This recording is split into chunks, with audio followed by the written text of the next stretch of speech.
Fad told us about Owen Jones even before 2020. That's why we say, listen to Palestinians. It is not because we think we're the only ones that should be talking. It's because when we bring forward an argument that is based on facts and experience, if it challenges the maybe more widely accepted belief or stance, especially if it's concerning an argument or a person, what happens, and this happens in many liberation movements, other people tend to resist it. Nobody likes to be told that they were fooled, even though that's not what we're trying to say, or that they didn't see something that we've seen. But we only see it because of the skin in the game. And we're only saying it because our only concern is the liberation of our land and our people. There's no other agenda. And usually what happens when we bring forward these arguments is that people might disagree, might defend the other argument or the other person. And when we then provide evidence, provide facts, they tend to still, so at least they're still doing something. And I think it's important to realize that we want people to be doing something. It's just that when what they're doing is intertwined with something that is actually harmful to the movement, that's when we'd rather not have that.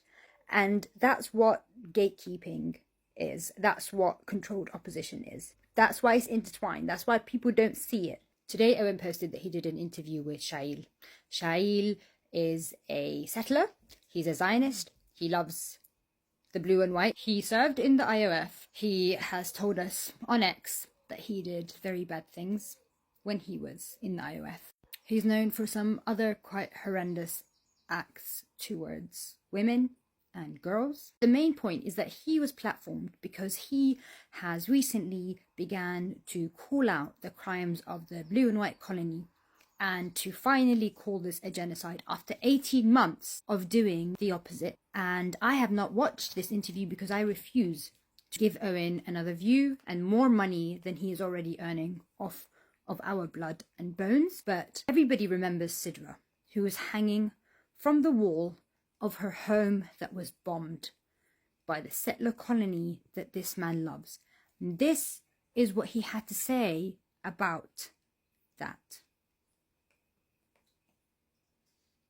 I have called Owen out on X. I've called him out on Instagram. He responded on Instagram, but when it gets to the point where I ask him an important question such as, do you support the basic principles of Palestinian liberation, which are called the Thawabit, or do you support and agree that Palestinians have the right to resist, including armed resistance?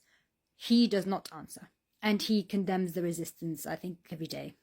The point of this is awareness, but also that we need a collective strategy. I don't believe in cancelling, but what I do believe is that people should represent the movement they claim to be talking about genuinely. I think if enough people call out someone who is actively harming the movement so that they respect the movement and its goals and its resistance when they speak out, they will eventually have to do that because otherwise people will just not listen to them.